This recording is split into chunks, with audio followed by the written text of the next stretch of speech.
내가 하나님을 믿음으로 믿는다라는 말은 내가 먼저 절망하고 포기하지 않고 하나님과 함께 그 관계를 지속적으로 이어가는 것, 그것이 친구의 관계라고 이야기하셨습니다. 그렇게 이야기하고 있는 그런 가르침을 하고 있는 상황에서 오늘 갑자기 13절에 무리 중에 한 사람이 이렇게 시작합니다. 지금 이 한 사람은 이름도 없고요, 그냥 무리 속의 한 사람 이렇게 소개하고 있습니다. 이 무리 중에 한 사람이 갑자기 유산 문제를 주님께 물었습니다. 억울한 형제들 사이에 유산 문제를 주님께 판단해 달라고 그렇게 이야기하는 거죠. 형을 명하여 유산을 나와 나누게 하소서, 이렇게 질문을 하면서 이미 유산은 형이 차지하고 있는 것처럼 상황 자체가 그렇게 보입니다. 우리가 너무나 잘 알고 있는 것처럼 율법은 그렇게 장자에게 유산을 2배로 주게 되어 있습니다. 장자에게 2배를 주는 이유는 그 집의 계대를 이어서 법으로 공동체를 유지하게 하는 그 이스라엘의 지혜 또는 하나님의 지혜라고 할 수 있습니다. 우리가 지금은 민법상 1대1이죠. 남자든 여자든 무조건 자녀에게는 장남이든 누구든 1대1입니다. 근데 그 당시에 유산은 대부분이 농사를 짓는 땅이었기 때문에 그 땅을 장자에게 줌으로써 그 집의 계대를 유지할 수 있도록 도와준 것입니다. 율법에 관한 문제였기 때문에 예수님이 그 당시에 사람들에게는 랍비라고 하는 선생님이었죠. 그 랍비를 그렇게 불리는 주님 앞에 그 율법에 대해서 묻는 것은 이상한 것이 아니었습니다.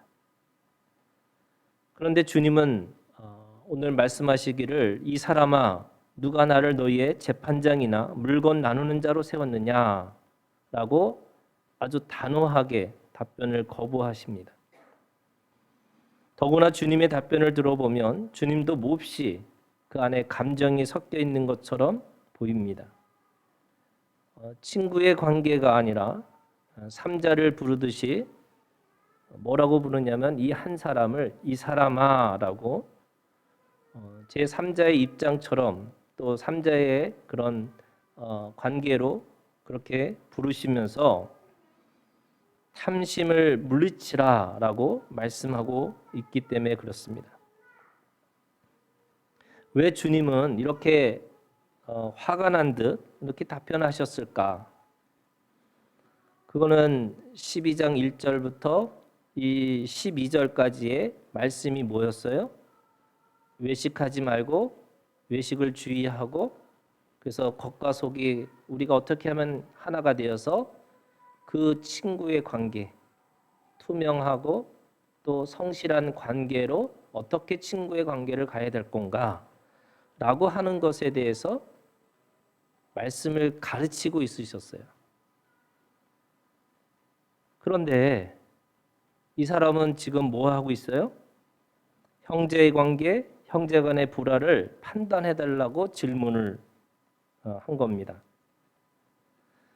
제자들을 위해서 가르치는 내용이었지만 분명하게 무리들도 함께 있었기 때문에 그 무리들도 함께 듣고 있었던 거죠. 그런데 이 사람의 질문이 뭐예요? 그러면 어떻게 친구의 관계를 가야 됩니까? 내가 친구로 그런 마음을 가지고 주님과 함께 따르기를 하는데 어떻게 따라야 됩니까? 라고 질문을 해야 되는데 무슨 질문을 하고 있습니까?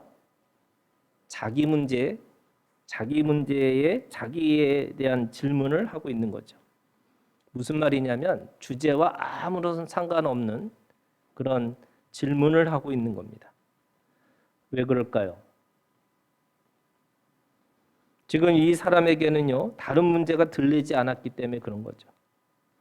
바리새인들과 서기관들의 외식을 주의하라고, 주님을 친구로 인정하고 신뢰하고 시인하라고, 그것은 자기 문제하고는 아무런 상관이 없습니다. 자기를 지금 괴롭히고 힘들게 하는 것은 형입니다. 주님에 관련돼서 또는 바리새인과 이 서기관들과 나하고 무슨 상관이 있어요? 지금 자기를 괴롭히고 있는 것은 형인데, 더 정확하게 얘기하면 돈이라고 하는 물질입니다. 돈이 그 사람의 마음과 머리에 가득 차 있습니다. 그렇기 때문에 진리를 듣고도 생명의 원리라고 할 수 있는 그 친밀한 관계에 대해서 지금 주님께서 그렇게 어떻게 보면 심오하게 가르치고 있는데도 불구하고 그에게는 그 말씀이, 그 진리의 말씀이 들리지 않습니다. 관심은 1도 없습니다. 오로지 형과의 사이에 있는 물질이 더 중요하다고 생각하기 때문에 자기도 모르게, 그렇죠? 오늘 이 말씀에 보면 13절에 이렇게 시작합니다. 무리 중에 한 사람이 이르되, 이렇게 질문을 받겠습니다 하고 한 것도 아니에요. 주님이 갑자기 그 무리 중에 한 사람이 불쑥 자기 생각과 자기 머리 속에 있는 지금 얼마나 억울한지, 내가 지금 형하고의 이 유산 문제는 반드시 풀어야 되는데 지금 돈이 얼마나 중요한지 내가 그것에 대해서 바로 시작해야 된다, 이렇게 얘기하는 거죠. 여러분, 신앙의 시작은 비움입니다. 비우지 않으면 채울 수가 없습니다. 마음의 샘물에서 끊임없이 쓴물이 나오면 아무리 단물을 넣어도 소용이 없습니다. 그 마음의 근원을 막지 않으면 아무것도 바뀌지 않습니다. 예수 그리스도의 마음, 심정을 바꾸어야 비로소 마음의 단물을 내고 살아갈 수 있죠. 여러분, 신앙생활은 그런 의미에서 마음을 바꾸는 거고 근원을 바꾸는 일입니다. 바꾸는 일의 시작이 비움입니다. 여러분, 예배도 마찬가지예요. 이미 내가 가지고 있는 선입견과 편견을 가지고 있으면, 아니 그 문제에 내가 집착하다 보면 우리는 진정한 예배자가 될 수가 없죠. 경배의 대상이 주님이 아니고 내 문제가 되고 내가 되고 내 상황, 내 조건이 됩니다. 근데 결국 그것이 뭐냐? 이 돈의 문제죠. 그 모든 것으로부터 자유해야 되는데, 진리를 알지니 진리가 너희를 자유케 한다고 말씀하고 있는데, 여전히 우리는 그 문제 속에, 그 상황 속에, 아니 그 돈 문제 속에서 여전히 그 속에서 허우적거리면서 예배자가 될 수가 없습니다. 주님은 그 한 사람에게 아주 분명하게 말씀하세요. 이걸 명령이라고 합니다. 2가지 명령을 하시는데 뭐라고 그러냐면 삼가 모든 탐심을 물리치라, 이렇게 명령하고 계세요. 삼가 모든 탐심을 물리치라라고 하는 이 말씀은 어떻게 보면 사단에게 하나님의 이름을 통해서 떠나라고 하는 그 말씀처럼, 내가 아무리 그것에 대해서 고민하고 아무리 생각하고 아무리 그것에 대해서 내가 그것에 대해서 집착한다 할지라도 풀 수 있는 문제가 아니기 때문에 명령, 삼가 탐심을 물리치라고 그렇게 명령하고 계십니다. 이 2가지 명령이라고 했죠. 첫 번째 명령은 삼가라는 거예요. 삼가라. 이 삼가라라는 의미는 몸가짐이나 언행을 조심하라는 뜻으로 분별하라는 우리나라 순 우리말이랍니다. 삼가. 2번째는 물리치라는 명령이죠. 물리치라는 것은 주의하라 또는 경계하라는 말씀이에요. 모든 탐심으로부터 그렇게 하라는 거죠. 탐심은 더 많이 갖고자 하는 마음의 욕심, 욕망, 욕구, 이렇게 할 수 있습니다. 그 탐심이라는 마음에 대해서 삼가, 분별하고 물리치라고 하는 주의하라는 겁니다. 그래서 그 삼가 모든 탐심을 물리치는 것이 오늘 우리에게 주시는 하나님의 말씀이고, 그것이 주님이 오늘 가르치는 이 한 사람을 통해서 무리들에게, 제자들에게 가르치고 있는 주제입니다. 왜 주님은 그 한 사람을 향해서 그 사람이 가지고 있는 마음을 탐심이라고 말씀하셨을까? 여러분 엄격하게 말하면 이 유산이라는 문제는요, 여러분 생존의 문제가 아니죠. 먹고 사는 문제와는 이게 조금 다른 문제입니다. 유산을 가지고 나눌 수 있는 집은 여러분 그래도 있는 집이잖아요. 저희 아이들한테 뭘 물려줄까 생각해 보면 제가 가지고 있는 이 원칙 중은 하나는 뭐냐면 빚은 물려주지 말자. 내가 더 많이 나눠주고 뭐 집을 나눠주고 이런 게 아니고, 그러니까 유산을 나눌 수 있다라는 집은 그나마 그래도 있는 집인 거예요. 그 무슨 문제예요? 여러분 먹고 사는 문제가 아니에요. 더 많이 갖고 더 많이 내가 가지고 내가 소유를 해야 된다라고 생각하고 있는 거예요. 더 많이 갖기 위해 싸우고 있는 문제이기 때문에 주님은 그것을 뭐라 그래요? 탐심이라고 말씀하고 있는 겁니다. 예수님은 더 많이 가진 것에 대해서 부정하지 않으셨습니다. 여러분 예수님 곁에도 부자들이 있었어요. 그 부자들이 주님의 사역을 도와주었고요. 또 주님이 돌아가셨을 때 그 장례를 치르고 그 묘자리를 마련해 준 것도 돈 있는 사람들이었습니다. 이스라엘 사람들에게는 부는 하나님의 복이었어요. 그렇기 때문에 물질의 부유함이라는 그 자체를 부정하거나 나쁘다고 말하고 있는 것이 아닙니다. 그럼 뭐예요? 더 많이 갖고자 하는 마음. 그것이 탐심으로 성경은 이것을 우상 숭배라고 그 우상 숭배까지 이야기하고 있습니다. 골로새서 3장 5절에 있는 말씀, 그러므로 땅에 있는 지체를 죽이라, 곧 음란과 부정과 사욕과 악한 정욕과 탐심이니 탐심은 우상 숭배니라. 에베소서 5장 5절에 있는 말씀이에요. 너희도 정녕 이것을 알거니와 음행하는 자나 더러운 자나 탐하는 자는 곧 우상 숭배자는 다 그리스도와 하나님의 나라의 기업을 얻지 못하리니. 왜 탐심이 우상 숭배일까요? 탐심을 한마디로 정의한 말씀이 마태복음 6장 24절에 있는 말씀이에요. 사실은 이 누가복음 우리가 읽었던 이 13절에서부터 이 21절까지 가고 나서 사실은 이 산상수훈 같은 말씀을 하세요. 이게 이제 다른 복음서하고 조금 다른 편집이죠.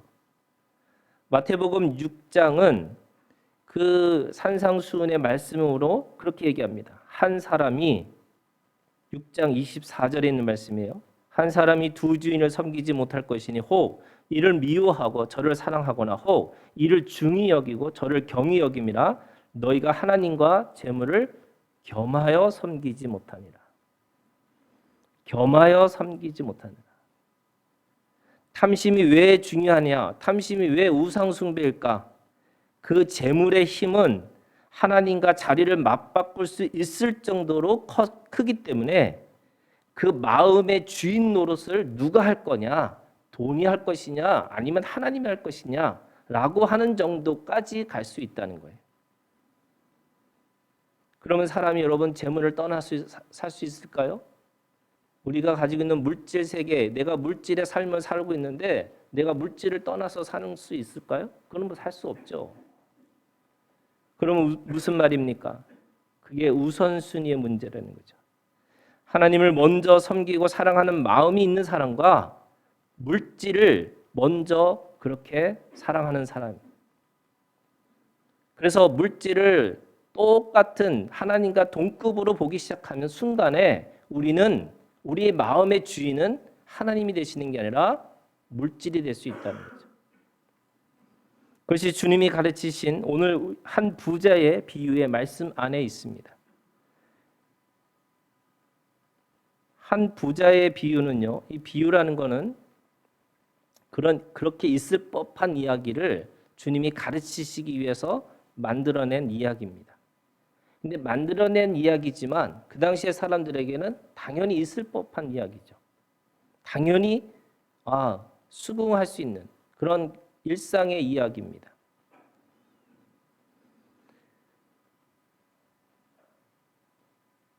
오늘 이 부자를 뭐라고 부르냐면 비유의 말씀 속에서 한 부자가 이렇게 얘기해요.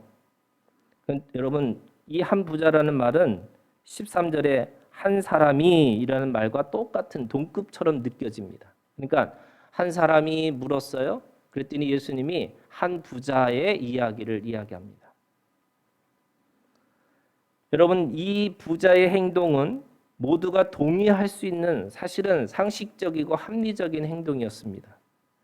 그 이상한 행동이 아니었어요. 이 부자는 미래에 대해서 준비를 합니다. 당연하고 합리적인 그런 준비를 하고 있는 거죠. 그가 했던 합리적인 사고가 뭘까? 이 세 가지가 있습니다. 첫 번째는요. 17절에 있는 말씀이에요. 심중에 생각하여 이르되 내가 곡식 쌓아둘 곳이 없으니 어찌할까? 뭐해요? 지금 분별하고 있습니다. 이 사람도 분별하고 있는 거죠. 내가 어찌할까? 생각하고 있다는 거예요. 이 부자는 성실하게 일을 했고 그 성실함의 대가로 소출이 풍성했다고 했습니다. 그래서 생각을 한 거죠. 쌓아둘 곡식이 너무 많아서 어떻게 할까? 사실 행복한 고민입니다. 그래서 생각해서 내린 결론이 자신의 공간, 자신의 그 영역을 더 넓혀야 되겠다라고 결정하는 겁니다. 그리고 두 번째, 이 합리적인 이 결정은요. 18절에 있는 말씀입니다. 곡식과 물건을 쌓아두는 곡간을 넓히자라는 거죠. 근데 여기서 곡간이 한 곳이 아니에요. 무슨 말이냐면 이 헬라어로 얘기하면 곡간들이라고 하는 복수로 되어 있습니다. 이미 이 한 부자는요. 많은 곡간을 가지고 있는 사람이었습니다. 그런데 그의 조심스러운 결정은 더 많이 쌓아두는 것이었어요. 사람의 욕심이 끝이 없는 것처럼 이 사람도 결정하기를 그렇게 더 많은 곳에 더 많은 곡식과 물건을 쌓아둬야겠다라고 하는 결정을 합니다. 탐심이죠. 탐심은 하나님께 관심이 없습니다. 그러면서 말은 뭐라고 해요? 영혼을 얘기합니다. 19절에 보세요. 내가 내 영혼에게 이르되 이렇게 얘기합니다. 지금 자신은 물질적인 결정, 내가 더 많은 공간, 그래서 더 많은 공간들을 가지고 더 많이 쌓아두겠다라고 하면서 뭐라고 그러냐면 영혼의 이야기를 합니다. 육신의 얘기를 하는 게 아니에요. 이 부자도 영혼을 얘기합니다. 그래서 이 영혼을 위해서 자신이 그렇게 부유하게 쌓아두겠다라고 이야기하는 거죠. 19절에 내가 내 영혼에게 이르되 영혼아 여러 해 쓸 물건을 많이 쌓아두었으니 평안히 쉬고 먹고 마시고 즐거워하자. 육신의 것이 아니고 내 영혼이 이제는 평안함, 진정한 쉼이 올 것이다라고 생각한 겁니다. 그래서 세 번째, 이 주님은 그 부자가 뭐 했냐면 영혼에 관심이 1도 없는 사람이라고 말씀하고 있습니다. 오로지 그가 가지고 있는 관심은 물질이죠. 그래서 뭐라고 그러냐면 어리석은 자라고 얘기합니다. 자기를 위하여 재물을 쌓아두었지만 뭐라고 그래요? 하나님께 대해서는 부유하지 못한 자다 이렇게 얘기합니다. 그런 의미에서 여러분 이 사람에게 자기 영혼에 대한 문제가 사실은 그가 몰랐던 진정한 문제였죠. 그가 몰랐던 미래, 그가 몰랐던 그 사실, 이것은 사실은 그의 영혼의 문제였습니다. 첫 번째 그가 몰랐던 것은요. 영혼의 주인을 몰랐습니다. 한 부자는 영혼아 여러 해 쓸 물건을 많이 쌓아뒀으니 라고 자신의 능력과 자신의 힘을 가지고 다 이루었다라고 생각하는 순간에 하나님은 어떻게 하셨어요? 그를 데려가셨습니다. 그 영혼의 주인이 자신이 아니고 하나님이라는 것을 알았어야 되는데 그는 몰랐다는 거죠. 여러분 다른 직업도 마찬가지예요. 모든 그 문제, 그 직업 속에는 하나님이 계시지만 특별히 이 농사를 짓는 일은요. 하늘을 보고 살아가는 사람들입니다. 하나님을 기억할 수밖에 없는 이 일이 농사일입니다. 무슨 말이냐면 그 농사에 자신의 풍성함과 그 부유함을 가지고 있는 그 이유가 뭘까? 자신의 노력을 가지고 자신의 애씀을 통해서 이뤘다고 생각하는 거지만 사실은 그것의 진짜 주인은 하나님이셨어요. 여러분, 비가 오고 바람이 불고 그리고 결국 그 생명이 정말로 그렇게 움터가지고 그게 하나의 결실을 맺어가는 이 모든 과정이 하나님이 하셔야 되는 건데 그걸 자신이 했다라고 생각하는 거예요. 여러분, 저도 농사 짓지 지어본 일이 없고 한 번은 우리 목사님들하고 같이 그 대부도에 그 포도나무를 직접 심고 직접 관리를 해가지고 그 포도를 우리가 먹는 걸로 해가지고 한번 제가 그걸 해본 적이 있어요. 대부도까지 가는데 1시간 반 걸렸죠. 거기서 앉아가지고 이제 자르고 심고 하고 하는데요. 딱 하루 하고 나서 이건 내 일이 아니구나 하고 바로 포기해 버렸어요. 근데 여러분, 농사하는 일이 그런 거랍니다. 너무 부지런해도 안 된답니다. 가서 나무가 어떻게 자랐나 했나 해서 맨날 만지고 하면요 금방 죽는다는 거예요. 그렇다고 또 너무 무관심하면 또 안 된다는 거예요. 그러니까 부지런할 때 부지런하고 그 생명이 자라는 그 시간에 또 기다려주고 그리고 바람과 이 비와 이 모든 것들이 어떻게 보면은 자신의 노력과 자신의 가지고 있는 그 수확과 반드시 일치하는 것은 아니라는 겁니다. 그래서 저희가 이 농사 유통하는 친구가 한번 강연을 하는 걸 제가 들어봤는데 농사만큼 이게 대박과 쪽박을 왔다 갔다 하는 거랍니다. 그래서 어느 순간에 어떤 작물이 갑자기 가격이 폭등해갖고 너무 많은 이익이 남을 수도 있고요. 어떤 때는 너무 많이 짓고 너무 많이 돼도 또 그것 때문에 폭락을 한다니까 가격이. 그럼 지금 이 부자는요 농사진 사람이에요. 그래서 그 농사를 져갖고 너무나 곡식과 물건이 너무 많아지니까 이거 어떻게 하지라고 생각했는데 그 자기가 가지고 있는 그 삶의 주인이 자기라고 생각한 거죠. 그런데 사실은 하나님이셨어요. 이 사람이 몰랐던 것 두 번째는요, 영혼의 시간을 몰랐습니다. 평안에 쉬고 먹고 마시고 즐거워하자라고 누림을 말했지만 그 누림의 시간은 너무나 짧았죠. 뭐라 그래요? 오늘 밤 그 영혼을 데려가시는 거예요. 겨우 하루의 시간을 즐기기 위해서 그는 열심히 짓고 열심히 쌓아두었던 거예요. 그런데 그의 생각은 뭐였냐면 영원히 살 것처럼, 아니 적어도 몇십 년 자기가 살 수 있는 나이만큼 더 많이 살아서 이제는 누릴 수 있겠구나라고 생각하는 그 순간에 하나님은 그를 데려가신 거죠. 자기의 시간을 몰랐던 거예요. 그리고 그 영혼의 부유함이라는 것이 도대체 무엇인지 몰랐죠. 그게 세 번째입니다.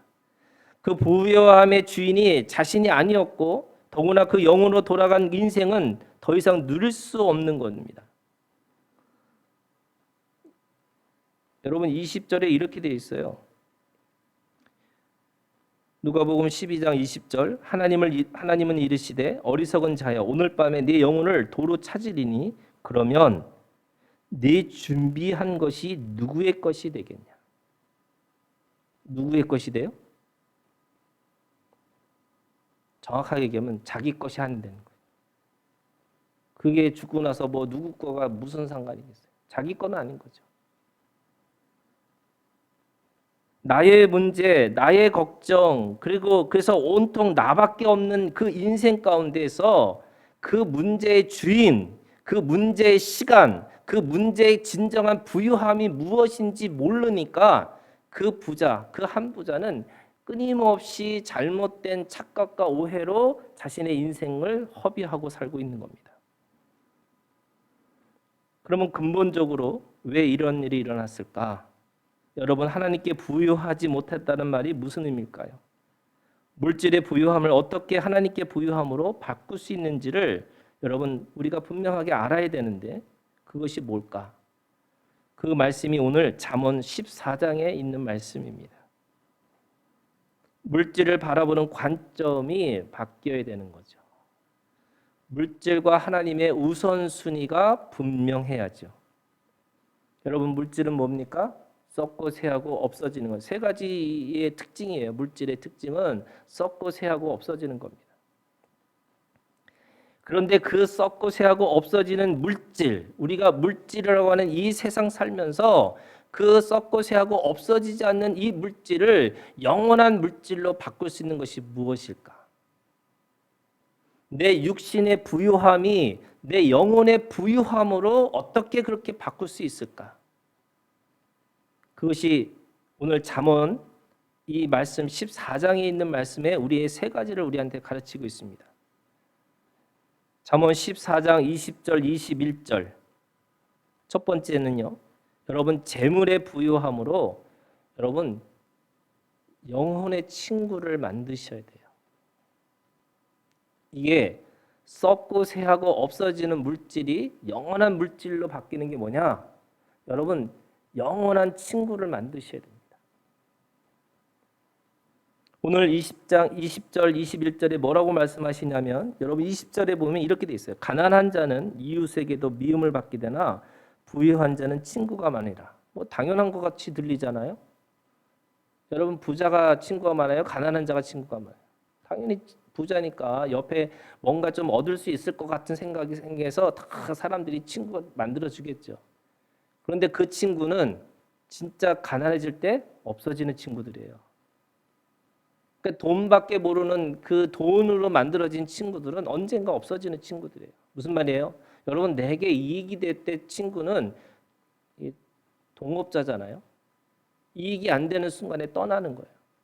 그런데 이 20절에 있는 이 친구는요, 다른 친구예요. 어떻게 되냐? 21절이 그걸 이야기하고 있어요. 21절에 이웃을 업신 여기는 자는 죄를 범하는 자요, 빈곤한 자를 불쌍히 여기는 자는 복이 있는 자니라. 그 물질을 뭐 하고 있냐? 그 물질을 가지고 누군가를 업신 여기는 걸로 사는 게 아니고요.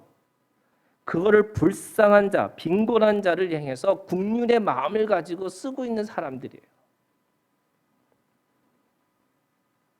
이것이 육적인 거, 영적인 거. 여러분, 육적인 것과 영적인 것의 차이가 뭔지 아세요? 육적인 거 뭐냐? 자신의 것을 위해서 살아가는 것이 육적인 거예요. 그러면 영적인 거 뭐냐? 영적인 거는 보이지 않는 어떤 우리가 뭔가 또 다른 세계인 것처럼 생각하는데, 영적인 건 뭐냐면 내 삶이 아니라 다른 사람을 위해서 살아가는 삶이 영적인 거라는 거예요. 여러분, 한국 교회가 왜 사람들한테 욕을 먹냐면 자기밖에 모르는 이 캐릭터가 있어요. 한국 교회 사람, 기독교인이라고 하는 게 자기밖에 없어요. 그래서 자기가 인생에서 성공하면 하나님이 축복이고 자기가 망하면 하나님 앞에 저주받았다고 생각하는 거예요. 근데 정말 저주는 뭐예요, 여러분? 이웃에게 어떻게 보면 친구가 되지 못한 게 여러분 저주예요. 그런데 그걸 어떻게 하라고요? 하나님이 우리에게 주신 물질이 있어요. 여러분, 하나님이 우리에게 살아갈 수 있는 만큼의 물질을 이미 주셨어요. 저는 그거 믿어요. 제가 왜 아이들한테 왜 유산을 더 물려줘야 되고 더 이렇게 생각하지 않냐면 각각의 하나님께서 다 먹고 살 만한 하나님께서 주시는 그 물질의 은사, 물질의 축복이 있다고 저는 믿어요. 여러분, 그거 믿으셔야 돼요. 저는 한국교회 변화 중에 하나가 뭐냐면요. 여러분, 유산이에요. 그 유산이 뭐냐? 여러분, 유산이라는 게 정말로 사람들에게 그 자녀들에게 내가 뭔가를 더 많은 물질을 물려준다고 해서 그 자녀들이 잘 될까요? 그 물질을 바라보는 관점, 그 물질을 바라보는 신앙, 하나님께 부여하는 것이 무엇인지, 진리와 그 인자함이 무엇인지를 가르치는 게 여러분 그것이 진정한 유산이 되어야 되는 거죠. 그 유산을 물려주는 것이 우리가 신앙의 계대를 이어가서 신앙을 나눠주는 건데 우리는 여전히 물질적인 것에 사로잡혀 있다는 거예요.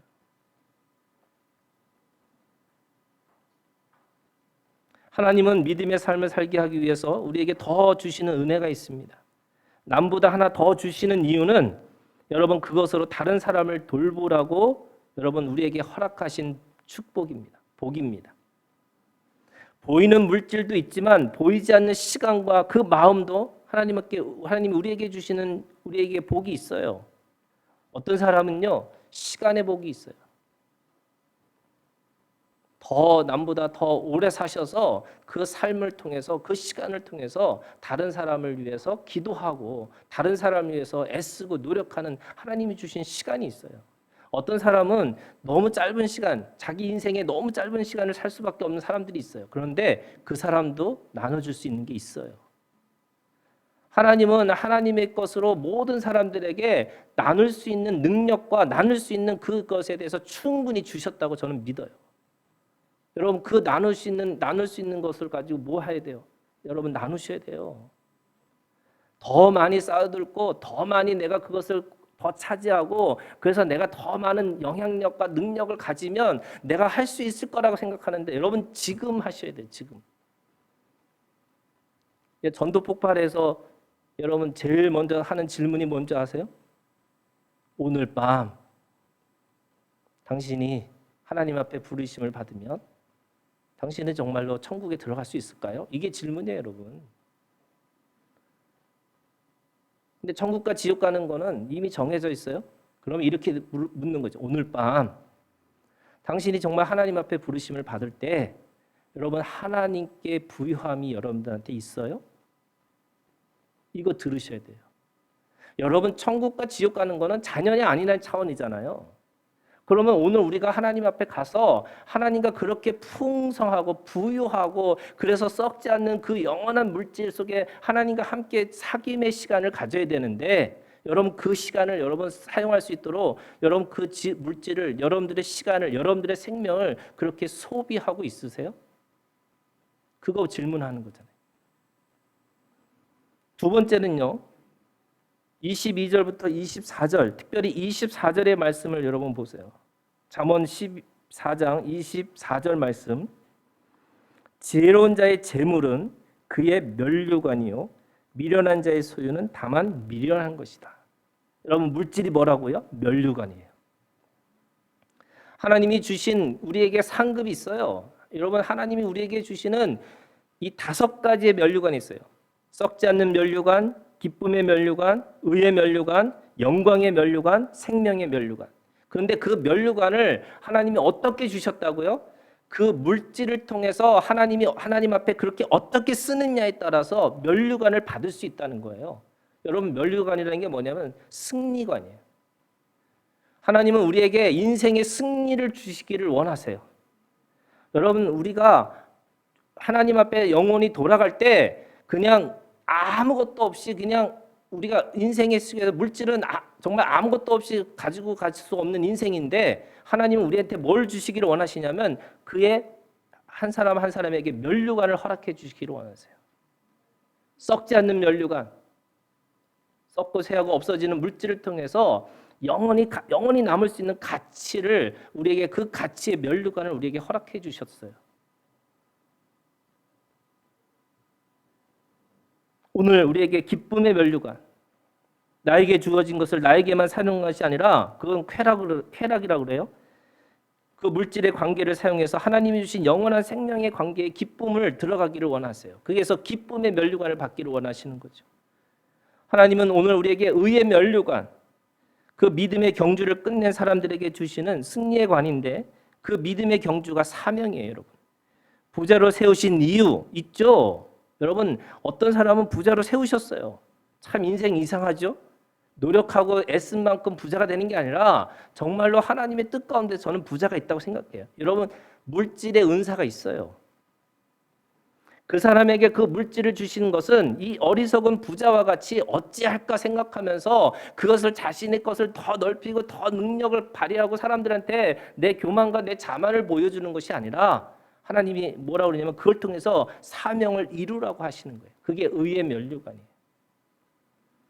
영광의 면류관. 여러분, 하나님의 그 하나님을 닮아가는 게 영광이에요. 하나님이 주신 생명과 하나님이 허락하신 은사를 통해서 하나님이 주신 물질로 하나님을 닮아갑니다. 그게 하나님의 영광의 면류관이에요. 생명의 면류관. 하나님과 영원히 함께 거할 수 있는 승리의 관인데 오늘도 하나님이 주신 것으로 생명이 생명을 낳게 되는 거죠. 나의 생명을 유지하는 것으로 끝나는 것이 아니라 다른 생명을 이어서 계대를 이어가기 위해서 그 계대가 영원한 생명의 연속성을 이루고 살아가기 위해서 하나님께서 우리에게 생명의 면류관을 허락해 주셨어요. 여러분, 마지막으로 우리에게 물질은 뭐냐? 긍휼로 베푸는 제물로 하나님을 경외하는 인생의 시간을 사용해야 된다는 거예요. 하나님이 나에게 주신 사람들이 있어요. 28절에서 31절, 특별히 31절에 있는 말씀에 보시면 31절에 이렇게 해서 가난한 사람을 학대하는 자는 그를 지으신 이를 멸시하는 자요, 궁핍한 사람을 불쌍히 여기는 자는 주를 공경하는 자다. 여러분, 하나님께 부유하다는 뜻이 뭘까요? 하나님께서 허락하신 사람에 대해서 내가 사랑하고 있다는 거예요. 하나님께서 주신 사람들에 대해서 내가 가지고 있는 것을 통해서 나눠줄 수 있는 능력이 있다는 거예요. 그래서 요한일서에 있는 말씀에 그런 거예요. 보이지 않는 하나님을 사랑한다면서 보이는 형제를 사랑하지 않는다고.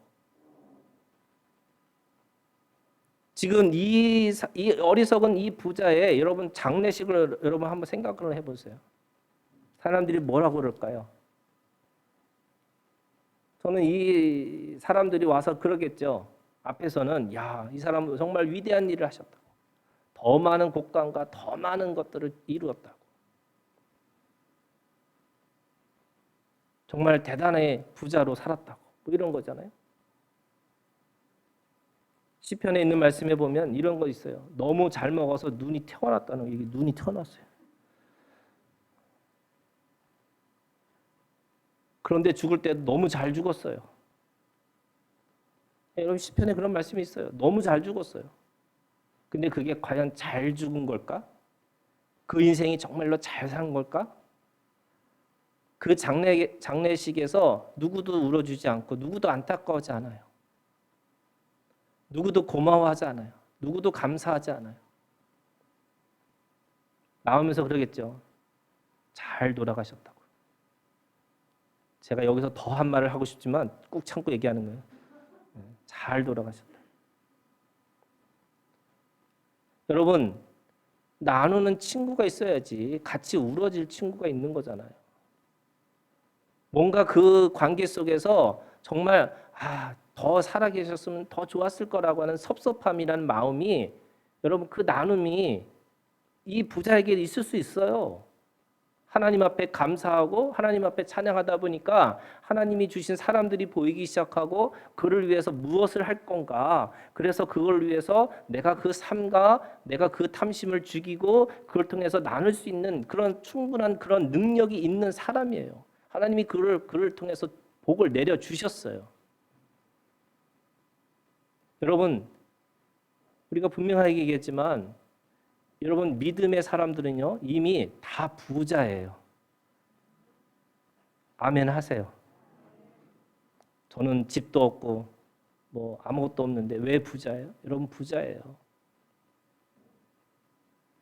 그걸 신령한 복을 받은 사람들이에요. 창세전에 하나님께서 선택하셨고요. 예수 그리스도가 나를 위해서 죽으셨고요. 내 안에 계신 성령께서 나를 보증하고 계세요. 그 신령한 복을 받은 사람은 누구보다도 여러분 하나님께서 주신 복이 있어요. 여러분 그걸 통해서 뭐 하시라고요? 여러분 친구 만드셔야 돼요. 형제 안에서 원수로 만들어지는 게 아니라 여러분 그걸 통해서 친구 만드셔야 돼요. 내 인생에 같이 가서 함께 울어줄 수 있는 사람, 나와 함께 가서 함께 싸워줄 수 있는 사람, 함께 나와 같이 공감하고 같이 긍휼의 마음을 가지고 지지해 줄 수 있는 사람. 여러분 그 친구 만드셔야 돼요. 여러분 이 지혜가 우리 가운데 있기를 주님의 이름으로 축원합니다. 기도하겠습니다.